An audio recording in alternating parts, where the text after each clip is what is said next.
Mi nombre es José González, bienvenidos y bienvenidas. Hoy vamos a tomar un café con Aristóteles.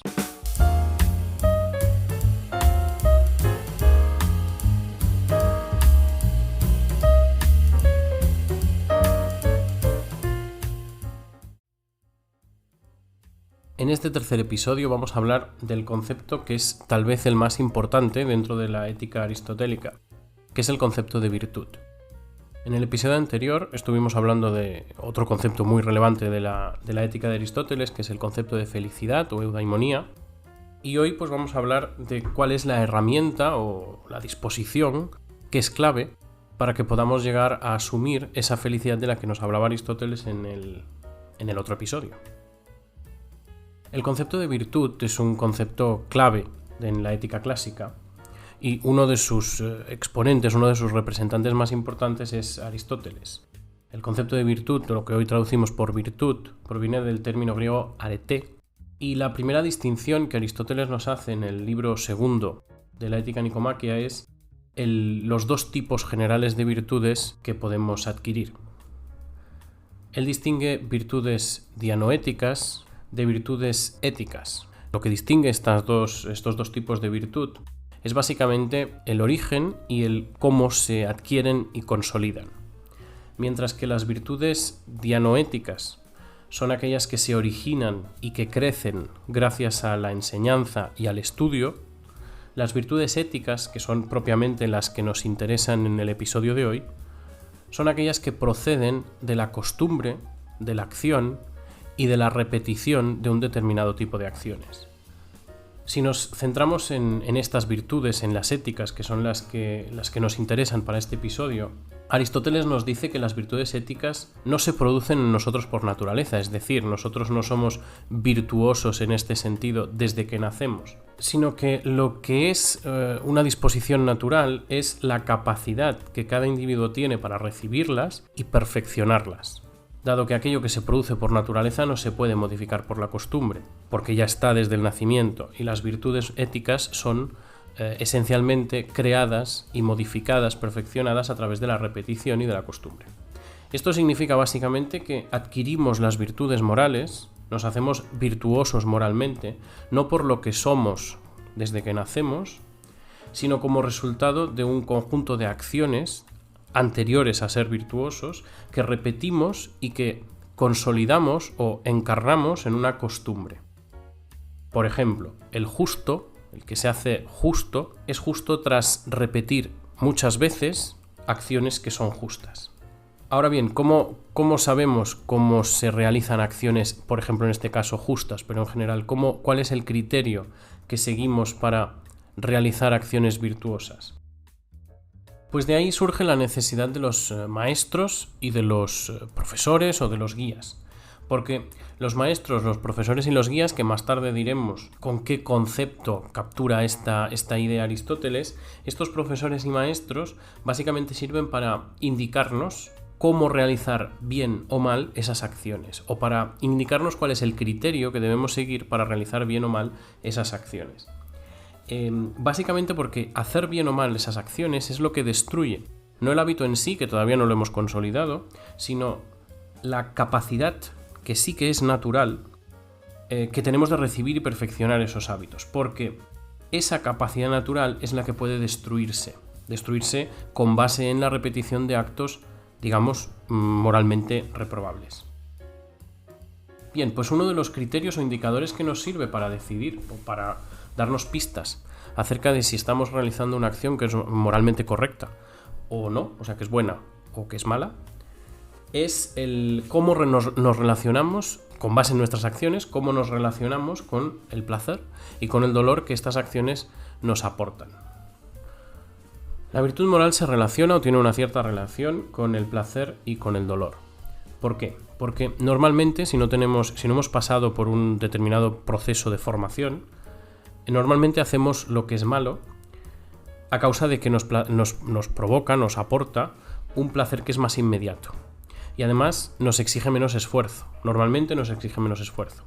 Y del mismo modo nos apartamos de lo que es bueno, de realizar las acciones que son correctas, precisamente porque nos causan más dolor, en el sentido de que nos exigen más esfuerzo, no son más difíciles de realizar.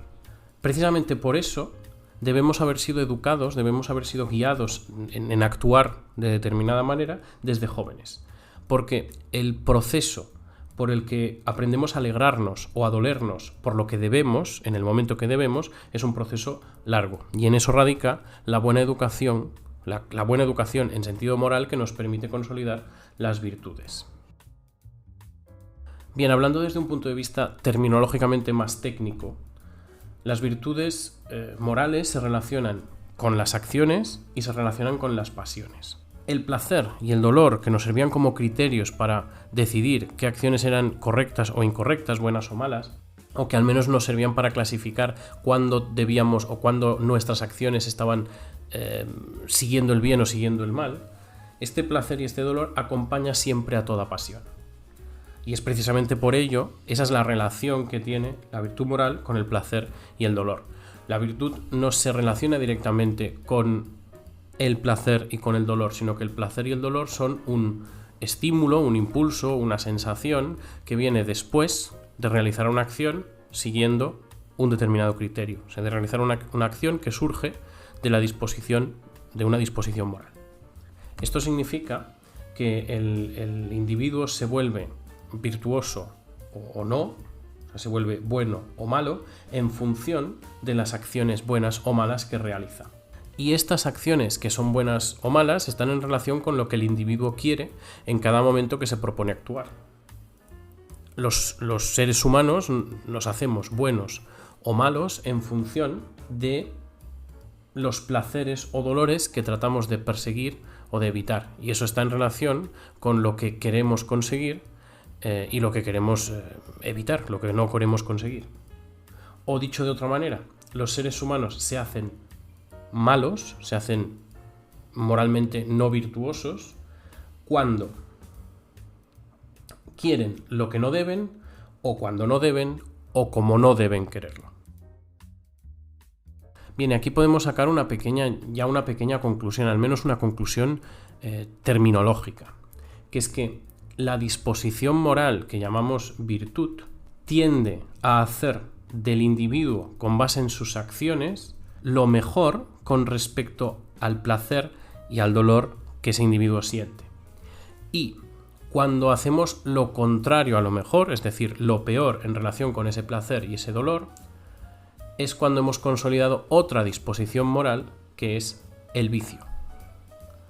De modo que Aristóteles nos está proponiendo que hay 3 disposiciones morales: una que consiste en la virtud, que es aquella que nos hace perfeccionarnos moralmente, y 2 que consisten en el vicio.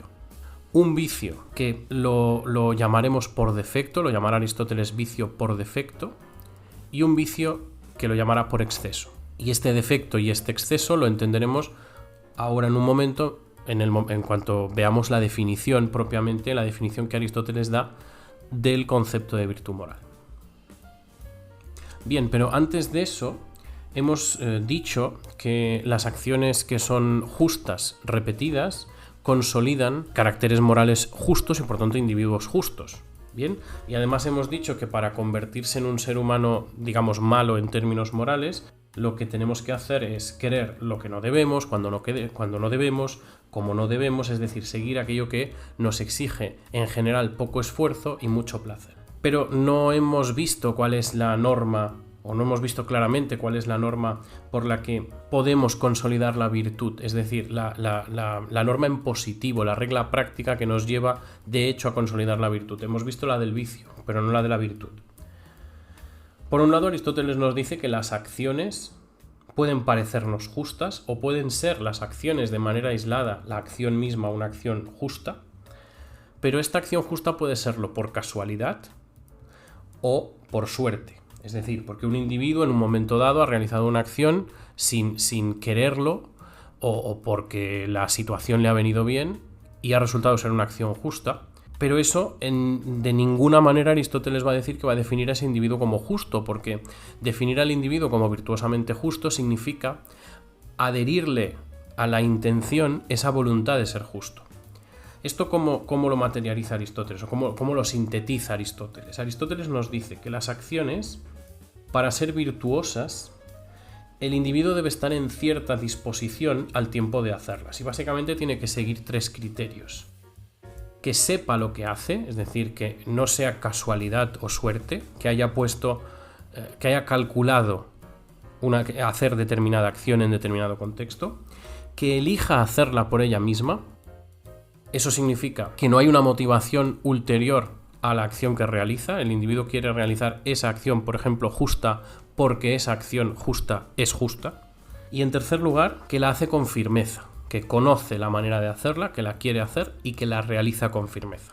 Esos son los 3 criterios que para Aristóteles sí que definen una acción virtuosa, por ejemplo justa, y que por tanto la repetición de acciones en esos 3 parámetros formarían o consolidarían el carácter moral de un individuo justo.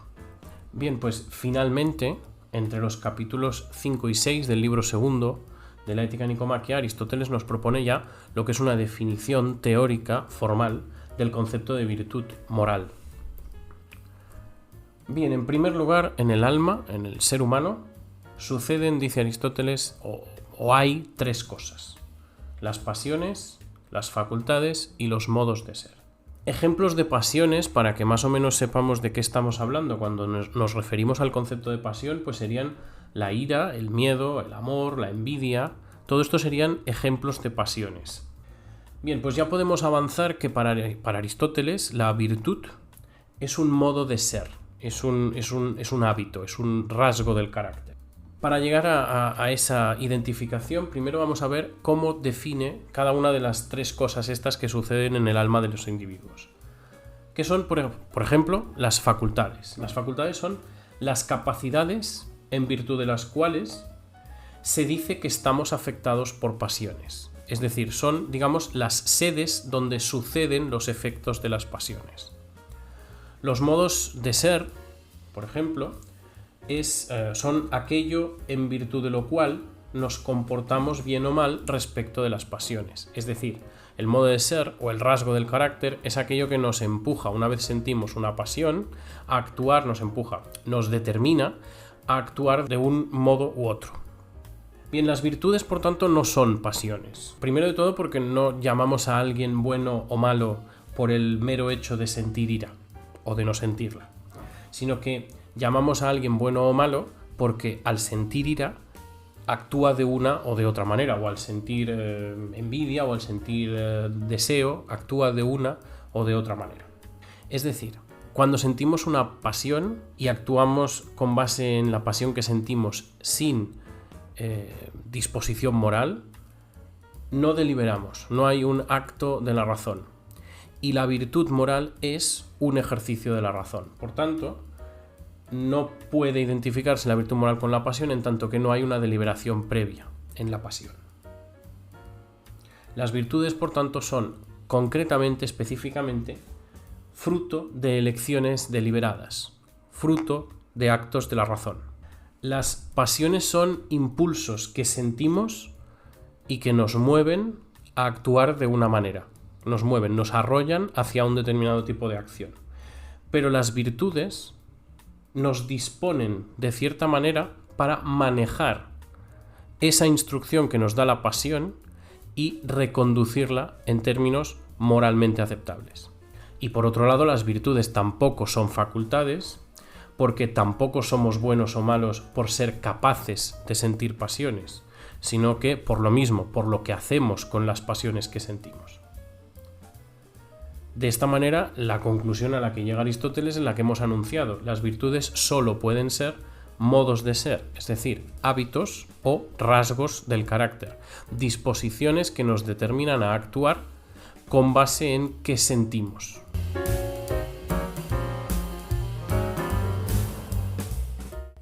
En el rincón etimológico de hoy tenemos la palabra dianoia, palabra que encontramos oculta en el término aretes dianoetiques. El término aretes lo traducimos por excelencia, como ya hemos dicho, y en el término dianoetiques encontramos escondida otra palabra, la palabra dianoia. Dianoia es un término compuesto por 2 partes, por dia y por noia. La partícula día la encontramos en multitud de palabras de nuestra vida cotidiana, por ejemplo, en diálogo, en diacrónico, en dialéctica, en diáfano o en diástole. Y significa a través de. Por lo que cuando la encontramos en una palabra suele querernos decir que algo sucede o tiene su efecto a través de lo que sea de lo que estamos hablando. Por ejemplo, en diálogo, día a través de y logos, discurso, pues a través del discurso. En diacrónico, día, que es a través de, y cronos, que significa tiempo, pues a través del tiempo. O por ejemplo en diáfano, compuesto por día y por un verbo, phainein, que significa aparecer o hacerse visible. Y por eso llamamos diáfano a un sitio en el que hay mucha luz o mucha visibilidad. Por otro lado, la partícula noia tiene su origen etimológico en el término griego nous, que traducimos por inteligencia o por intelecto. Por tanto, la palabra griega dianoia significa etimológicamente a través del pensamiento. Y por eso estas virtudes, las que se llaman dianoéticas, son dianoéticas porque se adquieren y se consolidan a través del estudio, es decir, a través del ejercicio del pensamiento.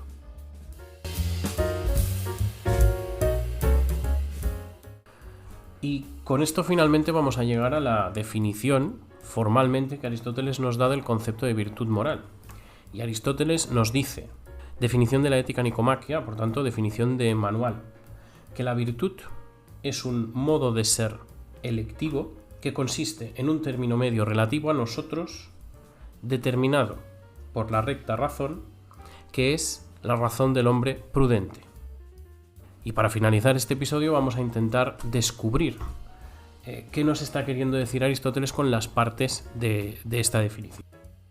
Primero de todo, el principio lo tenemos ya bastante claro. La virtud, siempre la virtud moral para nosotros ahora mismo, es un modo de ser o un hábito electivo. Es decir, la virtud constituye un rasgo del carácter, la justicia convierte al hombre en justo, el repetir actos que participan de la virtud de la justicia o que consisten en la virtud de la justicia convierte al individuo en justo, y es un hábito que es electivo, es decir, que el individuo debe escoger consolidar la virtud. No se hace uno justo, como hemos dicho, por casualidad, sino que se hace uno justo a fuerza de repetir acciones justas voluntariamente, con la intención puesta en realizar esas acciones justas. Que consiste en un término medio relativo a nosotros. Aquí hay dos ideas importantes. Que consiste en un término medio se refiere a la pasión que sentimos ante una situación que nos empuja a actuar de una determinada manera. Habíamos dicho que Aristóteles nos describía las disposiciones morales, digamos, clasificadas en tres. Una virtud moral que corresponde con el término medio y dos vicios que serían los extremos por exceso y por defecto. Bien, pues el término medio es eso, la virtud moral, es la medida justa de la pasión que siento, que es, segundo elemento, relativa a nosotros. ¿Por qué? Porque la pasión que siente cada individuo la siente específicamente ese individuo. Y por tanto la intensidad de la ira que siento yo en una determinada situación es esencialmente distinta a la intensidad de la ira que siente otra persona. Sin embargo, el término medio se refiere a lo mismo, se refiere a la justa medida que viene fijada por ¿quién? Último elemento de la definición, por la recta razón, que es la del hombre prudente. La prudencia es una virtud que está a caballo entre la virtud moral y la virtud intelectual, y que consiste en el conocimiento del criterio por el cual una acción es buena o mala para el ser humano. Por tanto, el hombre prudente es aquel que conoce el criterio que hace que una acción sea moralmente aceptable, moralmente correcta. Bien, pues termino esta pequeña introducción al concepto de virtud refiriéndome al final del libro segundo de la Ética Nicomaquia, en donde Aristóteles hace algunos apuntes acerca de cómo alcanzar el término medio, es decir, de la regla práctica que nos permite alcanzar el término medio. Y más que hablar propiamente de la regla práctica, lo que yo quisiera era apuntar un par de ideas que caracterizan cómo es el camino hacia ese término medio. Primero de todo, Aristóteles nos dice que hallar el término medio es algo que es trabajoso. De hecho, algo que exige mucho esfuerzo. Es muy fácil enfadarse con la gente, enfadarse con las personas que nos hacen cosas, pero es muy difícil enfadarse por el motivo correcto y en la medida correcta con la persona correcta. Y esa es una de las razones por las que no mucha gente es virtuosa, porque exige un trabajo y una formación y una perseverancia en esa formación que no todo el mundo está dispuesto a seguir, a realizar. Y de ahí la necesidad de guía, de maestro, de formación de la que hablábamos al principio del episodio. Es precisamente el esfuerzo lo que convierte, el enorme esfuerzo, lo que convierte al individuo virtuoso en alguien que merece ser reconocido. Es decir, es precisamente el esfuerzo lo que hace que el bien sea raro y laudable. Porque además no solo el esfuerzo es un condicionante para llegar a ese término medio, sino que Aristóteles nos dice que tenemos que tener en cuenta otros condicionantes. Por ejemplo, nuestras capacidades físicas e intelectuales al tiempo de analizar, de reflexionar sobre cómo llegar a ese término. Y luego, a cómo es nuestra tendencia natural. Porque a veces tenemos una tendencia natural que nos empuja o nos determina a realizar lo que es agradable sin medir si es moralmente aceptable. Y a menudo uno de los momentos, uno de los pasos más complicados de esa formación en rectitud moral consiste en ir precisamente en contra de nuestra propia naturaleza. Pues hasta aquí este episodio acerca de la virtud moral. Nos veremos en el próximo episodio.